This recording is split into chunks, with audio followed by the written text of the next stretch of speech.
Hey, what's up, LinkedIn community? This is Adam Conrad, founder and CXO of Great Recruiters, and this is another episode of GR Live. I am fired up to have the recruiting goddess and co-founder of Accrue Partners, Patty Comer, here with me today. Patty, how are you doing? Wonderful. Thanks for having me. Happy Tuesday.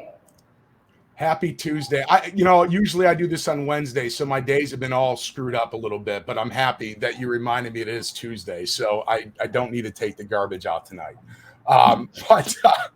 Hey, so GR Live, what I love to do is bring on guests that I believe are folks that are paving the way and see the industry for where it needs to go and what it needs to be. And today I'm really excited to talk about Patty and what she's accomplished over at Accrue Partners and her team. This is obviously recruitment as a team game, but really what we're going to talk about today is the digital transformation of the recruitment industry. Patty is an early adopter of technologies. We're going to talk about the pros and cons of being an early adopter, ways that she's using technology to help motivate her team, because we know recruiting is tough, and talking about, your digital reputation and reviews and the importance and how that's impacting the growth of your business. But before we get started, for those who don't know Patty, can you give us a little quick intro on what you're all about, aside from being the recruiting goddess? Yes, my Siri calls me recruiting goddess. My car calls me the recruiting goddess, and I am the recruiting goddess of Accrue, at least. So I'm Patty Comer. I'm one of the co-founders, principal partners of Accrue Partners. We started the company almost 22 years ago. My business partner and I worked in a national or international staffing and search firm, and really wanted to get to the back to the brass tacks of working with candidates and clients. And that was really the foundation of starting the company 22 years ago. We have really had a emphasis on the digital component of technology since we started. When I started thinking about running Accrue Partners and having my own company, I actually took 18 months off to get out of my non-compete.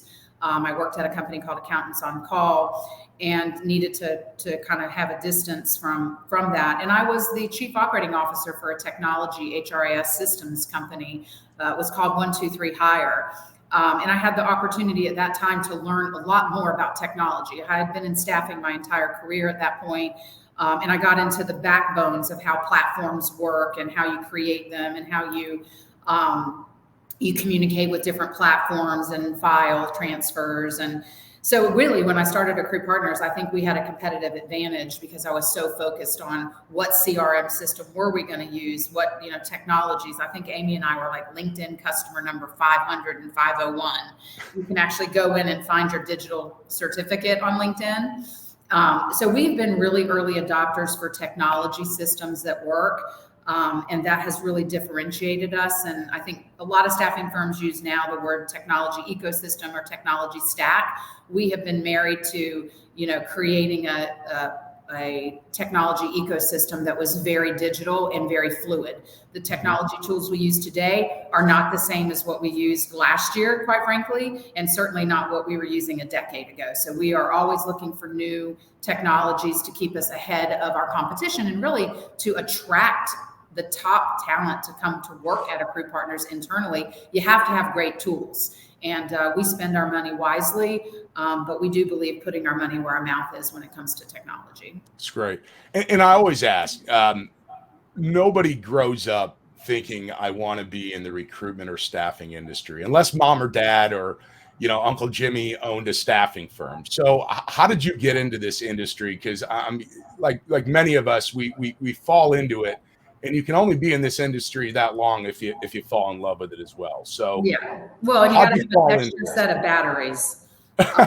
You got to have an extra set of batteries wired for rejection. And so I accidentally, like everyone else, you don't go to college for staffing, but I was at UNC Wilmington, and I was studying political science. I had paid my way through college as a collector at Rhodes Furniture.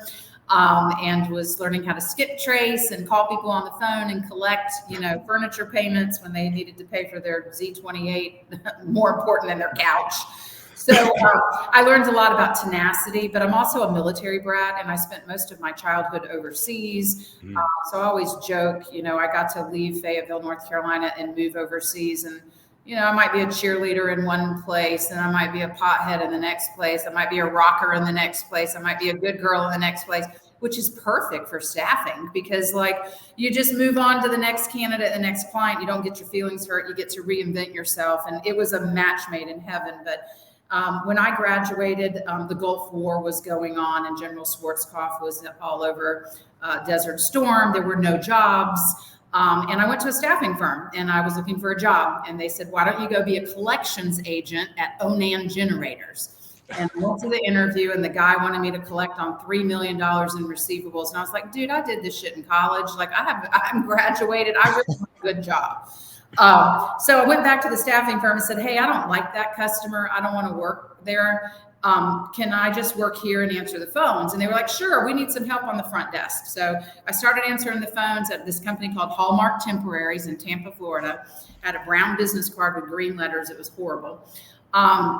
And I just started on the front desk, and in 6 months I was a branch manager. In a year I had 3 offices, and I was lighting the world on fire. So I had found my place. I had found where I could, meet new candidates and meet new companies. And if they wanted to work with me, great. If they didn't, I just move on to the next place and reinvent myself. So the industry has really proven longevity in terms of being able to win new customers, new candidates. And so I stayed in Tampa for a little while. I was not a fan of Tampa. It was hot, really transient. I was in my early 20s. I couldn't find a husband. So I moved to Atlanta, Georgia, where my parents were stationed at Fort McPherson. And I met my husband in December of 91. I got married in January of 92. I've been married 31 years. God knows how that happened, and my husband deserves a trophy. But the staffing industry has been magnificent, and I tell people all the time, this is a career and a profession for me. This is my life's work. This is not a job. And you can get into staffing and think that this is just somewhere to come to work every day, and it's such a greater purpose. I mean, my tagline at Accrue Partners is building people, companies, and careers, and it is meaningful, mission-based work. We impact outside of your health and your family. The next thing is your job and how you earn a living to have all these other things. And I work in a profession, and this profession is noble, to help people navigate their lives professionally at their careers. So I take that really seriously, and it's kept me highly engaged. And when people come to work at Accrue, I'm very passionate about the career, not the job. It's a career. That's an important distinction, because I agree. This is a very noble profession. If you Google recruiters it's not positive, and the industry hasn't had a great reputation for many years. I love your passion, and I think, let me ask this. Why do you think the industry has that reputation? When I hear you talk, it's like, man, that's excitement. Like that's what I wanted early in my career. It's not what I had. I had a highly transactional, low value. Like, where did you find that passion for this industry, and how do you bring that into Accrue? I'm just curious. Yeah, I think there's just a natural competitive spirit in the industry, and that's why a lot of firms like to recruit for athletes, from college athletes, because it's a competition, team-based environment.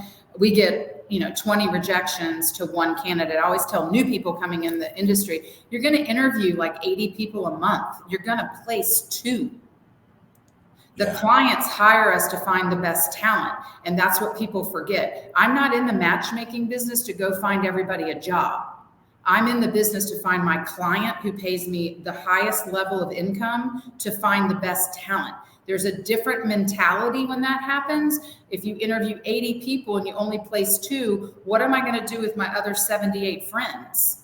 I have to be a good steward to them. So, it's a differentiator when you look at the profession as to who pays you, and that's the client, to find the best talent. In the interim, I have to have good candidate relationships, but when that light bulb goes off, that yes, I have to interview 8 80 people. I can't help 78 today, but I'm helping 2. And those 2 people tell me, you landed me a job making 20% more. You got me in a profession or a company that I could use my skills. Like, we're doing a podcast at Accrue actually on building people, companies, and careers because we've impacted so many people's lives. I might have placed a talent acquisition manager 10 years ago who's currently my chief people officer. And so those relationships over time just stack up, and they're very, very motivating.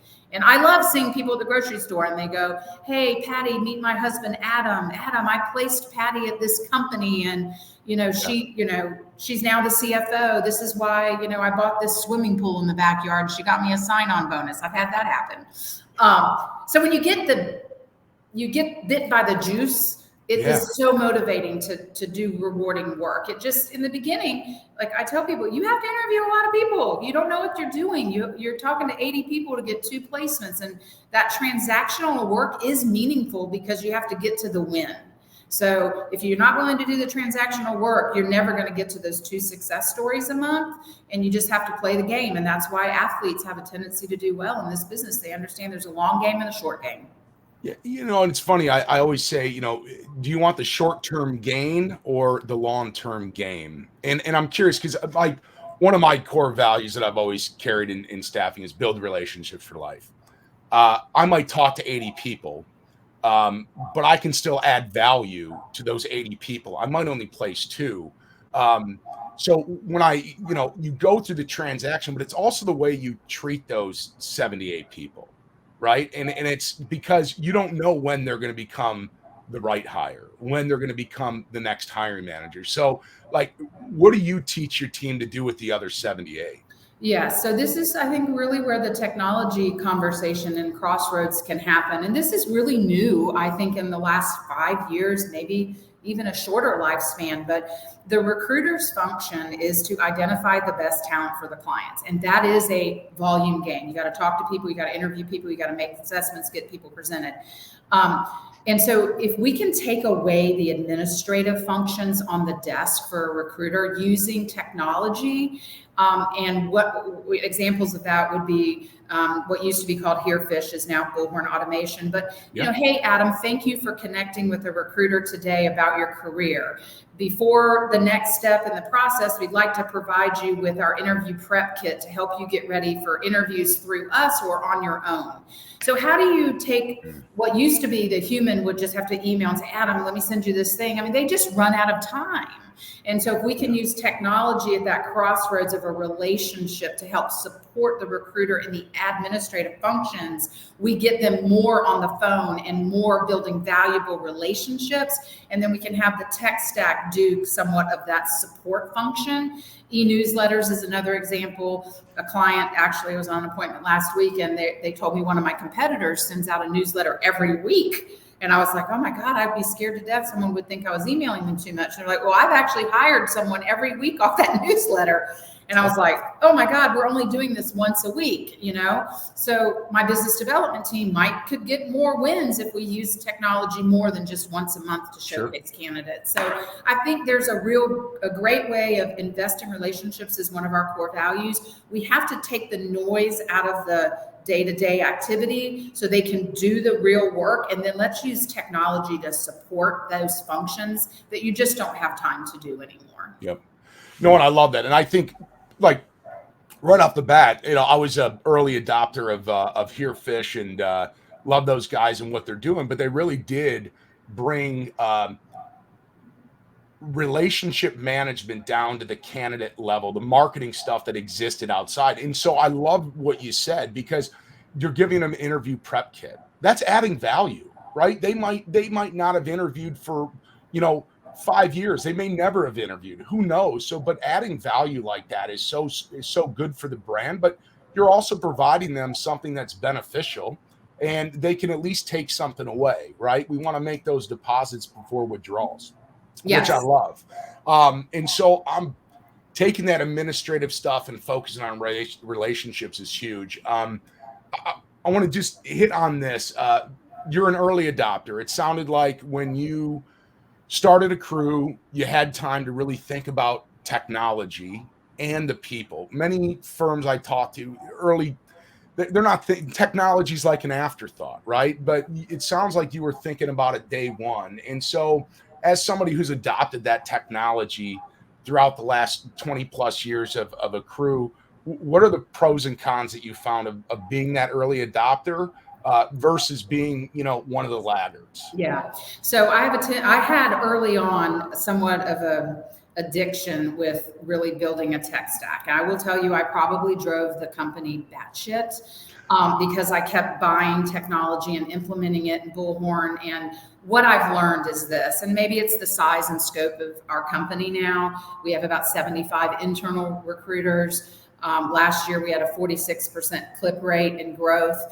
What I have found is in your really high growth years, it is very hard to implement a new tool. The staff is just overwhelmed. There's a lot going on. So I do not implement new tools on a high growth year.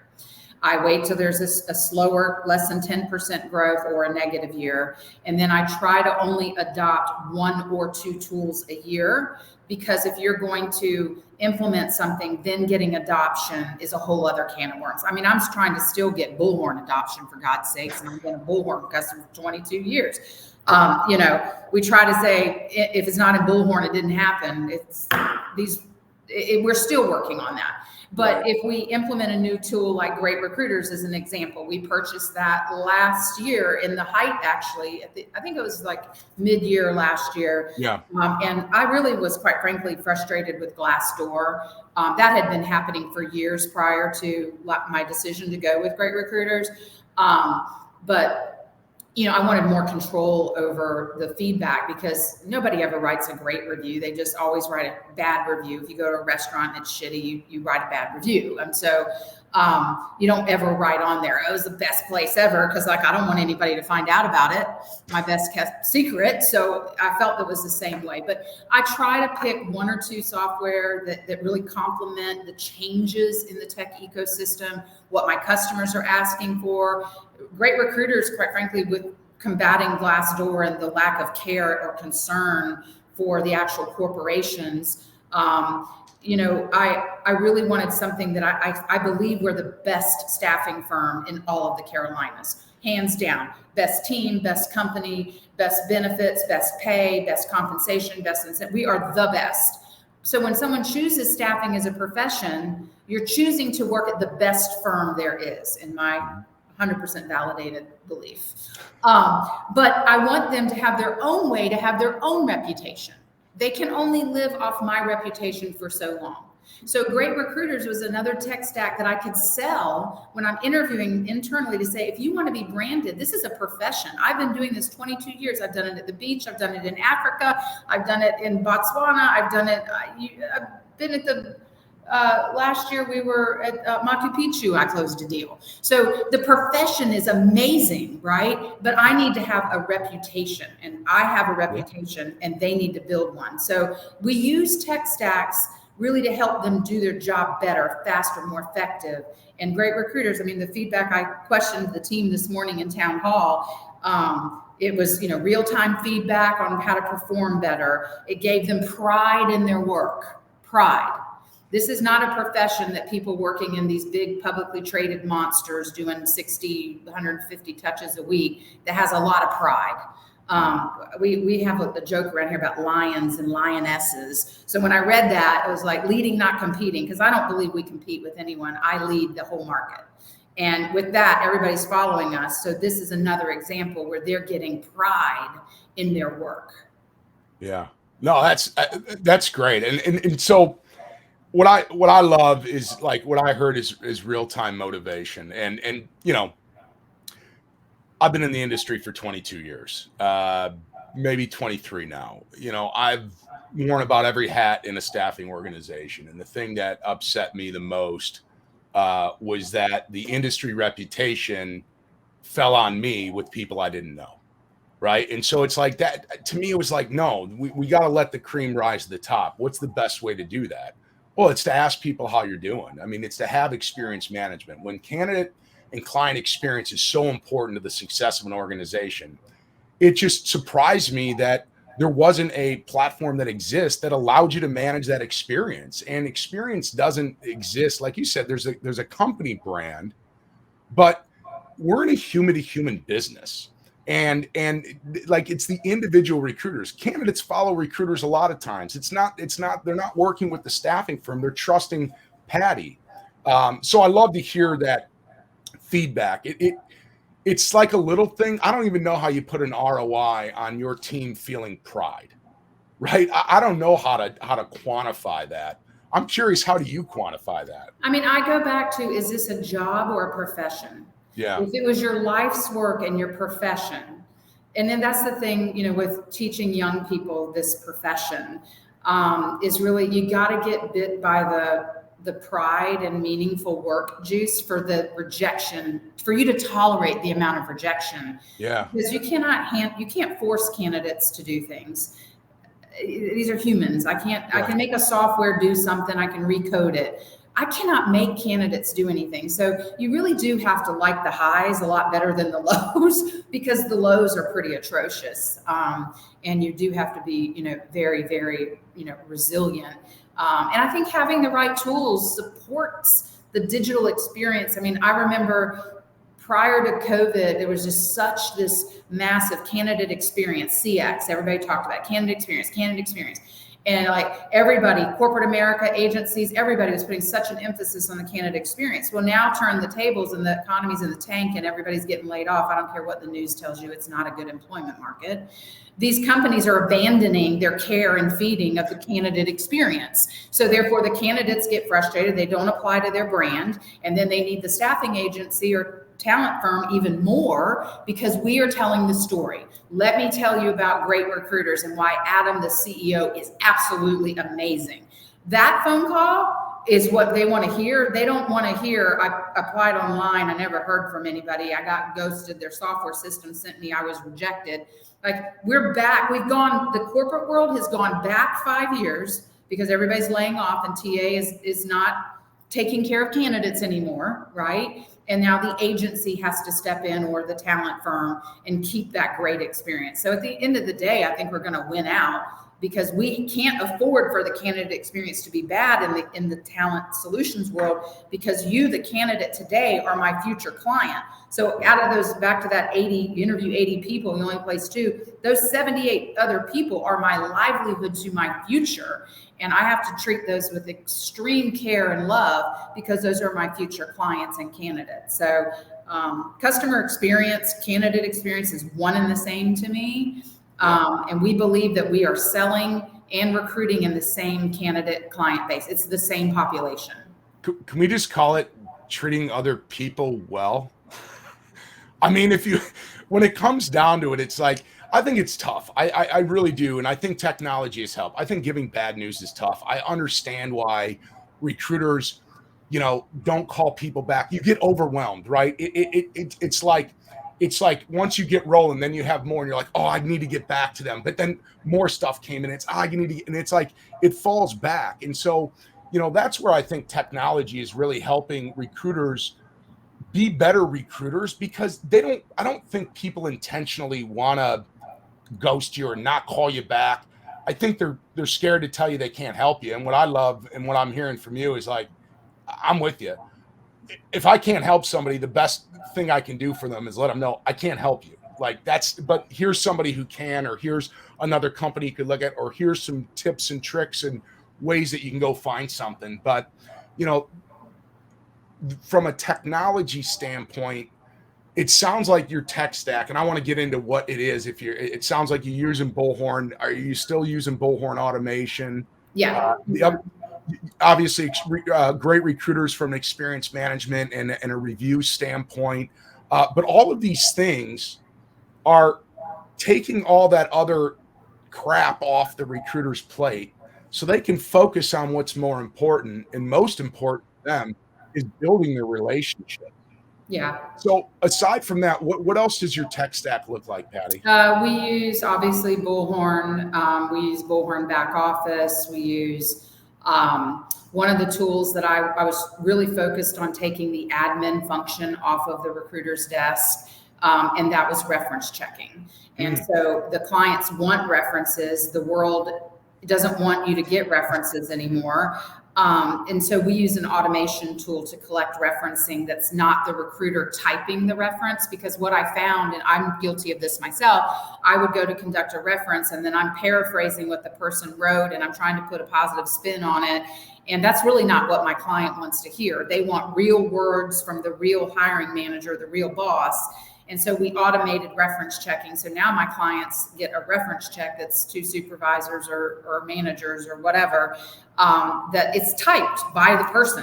And there's no recruiter putting their spin on it.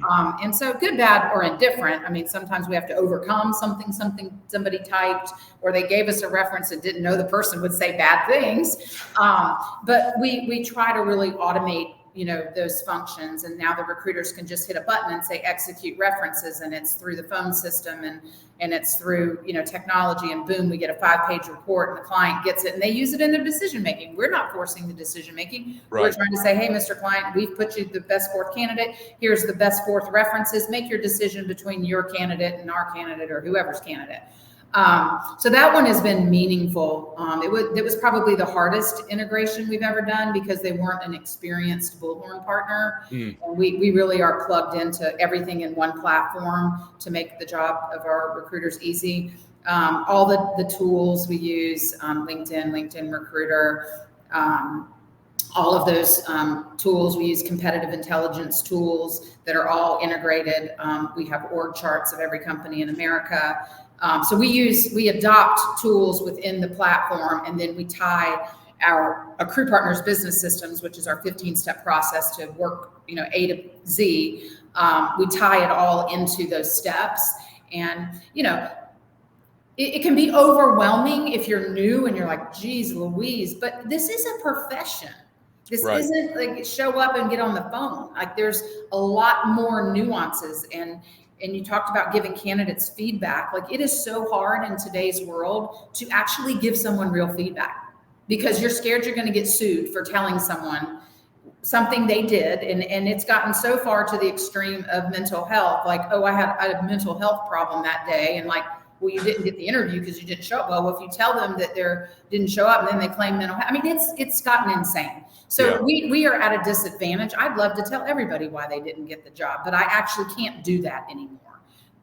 So at least to be able to communicate, and we use automation. If a job gets filled, if Adam was one of the candidates in the deck, you would get an email that said, hey, Adam, this position has been filled. It's no longer, open with Accrue Partners. We look forward to working with you again. At least you can take it off. If you're a job seeker, you can take it. I didn't get that one. Let me move on. I think what candidates get most upset with is no feedback. And even with great recruiters, not every review is positive.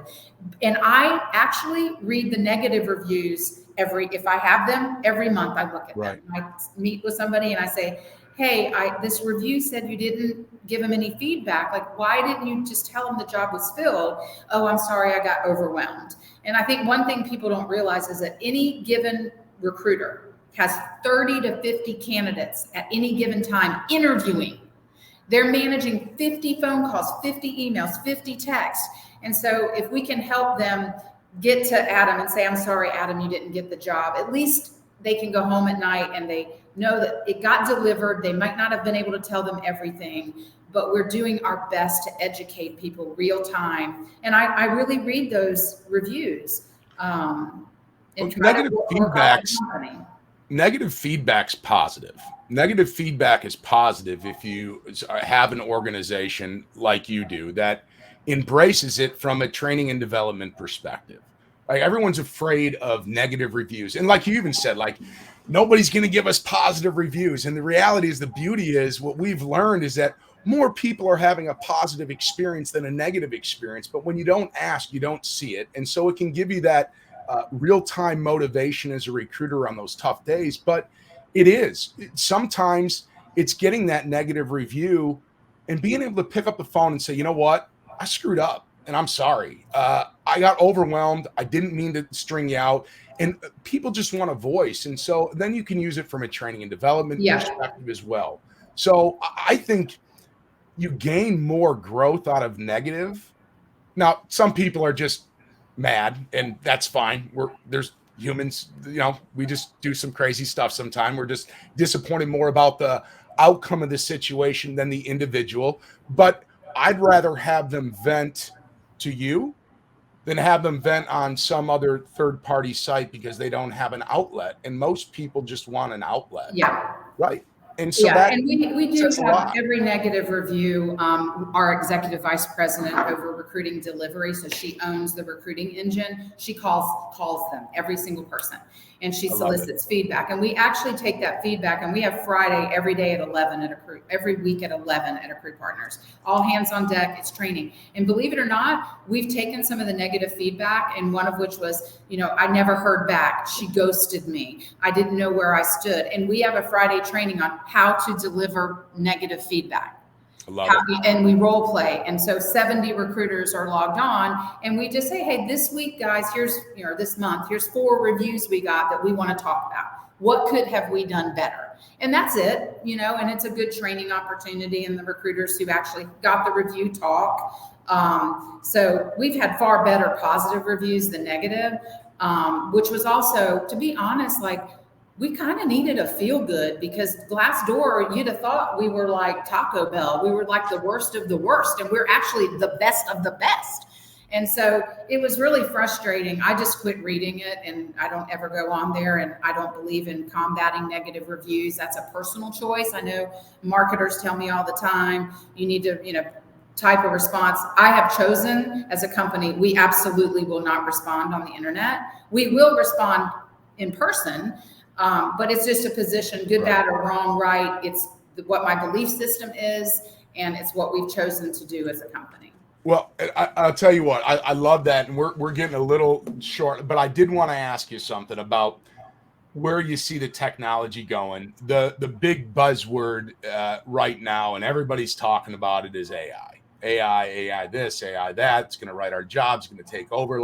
Where does AI fall within your tech stack today, or where do you see it kind of falling in the future, if at all? Yeah, currently we're using it in the messaging area, like communication ability, writing better messages, writing better emails, just talking better. I mean, I use ChatGPT probably 3-5 times a week.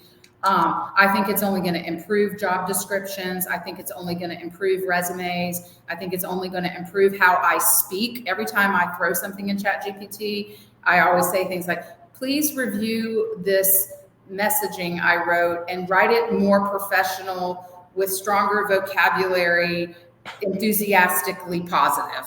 And I just happen to be kind of I always operate from position of defense and half glass empty. It's just kind of who I am. And so sometimes I need help delivering a more positive way of saying things. And I have found the tool basically to be like a professor. It's teaching me a better way to do things. It's not teaching me how to do anything.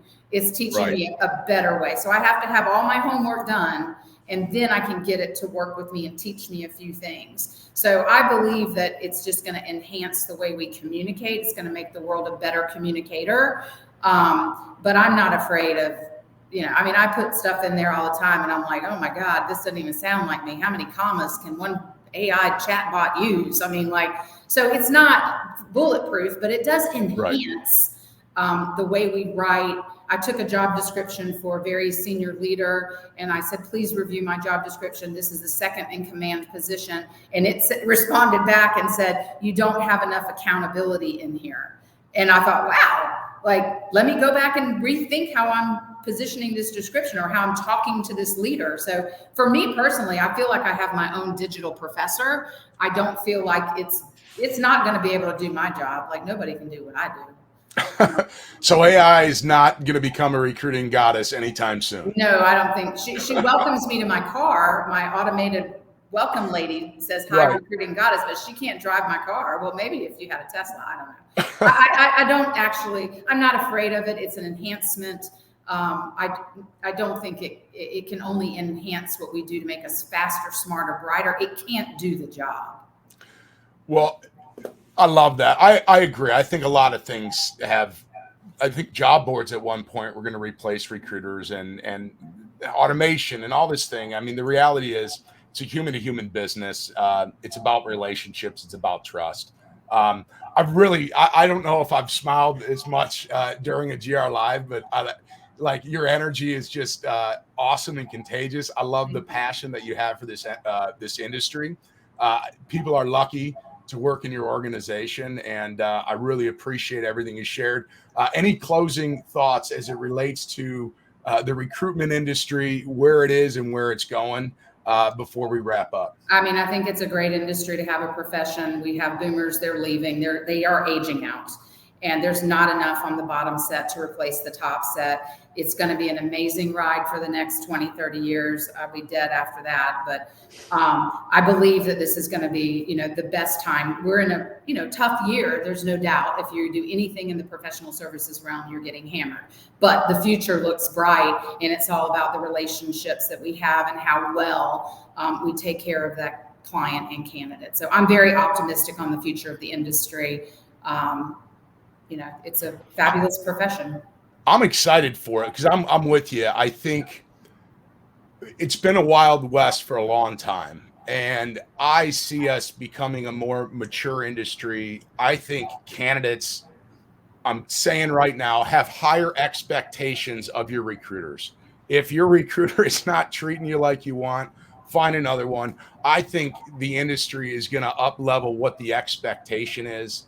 My goal is to see recruiters are great. My wife's a nurse. You put, nurses are, and it's like helpful and they're so kind and caring, and recruiters, it's not that. But that's my goal. And that's really where I think technology is going to help solve a lot of those issues that have given recruiters a bad reputation. I think allowing recruiters to have their brand and reputation is important because people want to work with people they trust. And I do think that the technology and automation and AI is going to continue to enhance that. Not for me as the recruiter, but I think it's going to make life easier for the candidates. Finding a job is a terrible thing to go through, and you just hear all these horror stories. I think that's where a lot of technology needs to help out. And we're just at the beginning. I feel like we're still in the infancy. If you just think about 5 years ago, automation coming onto the scene, and now here we are with automation, reputation management, experience management, AI. It's an exciting time, and I'm with you. For folks out there that are considering it, this is a career. Take it from me, take it from Patty. Recruiting is a career. Don't go into it. And my gosh, if you're at a place that treats you like it's just a job and it's about making dials and isn't teaching you how to leverage every dial that you make, run away. Run away fast and find a company like Accrue Partners, because you want to be involved with a company that cares about their people and understands where relationships matter in this industry. Yeah, investing in your people, investing in relationships, and the technology is to support all of that. So I agree, and thank you for having me. We love the product, and we are a great recruiter certified company. So how many great recruiter certified companies are there? This great question. And so every company has an opportunity to get there. What we do, because it's a process generated piece, is you need to have the processes in place to ensure that you're ensuring the quality of service, right? You need to be transparent with a public asset. We'd like to see all of our companies become GR certified within 6 to 9 months. That's the goal. It's like if you're investing in a platform like ours, it's not about getting reviews and just getting better reviews. It's about being a better organization, more connected to your candidates and your clients. So the goal is all of them should become GR certified. The ones that don't are the ones that I don't think are connected to where we see the industry going and what the importance is. Like if you buy us just to boost some Google reviews, oh man, you're missing so much of an opportunity to invest in your brand, invest in your people. So, what I love is the other pieces that are going to be coming out. You're going to be seeing top rated recruiters, more award and recognition. This industry needs more acknowledgement for the hard work that the recruiters and leaders like yourself are doing. And we're helping to pave the way. Yeah, and recruiters are very competitive. So I could see where if you had some kind of national competition, like people would want to compete to do that, like it would be fun. I think it would be kind of gamification in the review business. Boom, I got your next platform. Well, I will say this, Patty. Let's talk again in 6 months. But with that, hey, we're running out of time. I really appreciate everything that you've shared today. Thank you so much, LinkedIn community, for tuning in. And if you have any questions, don't hesitate. We're on LinkedIn. You can find us there. Take care and have a great Tuesday.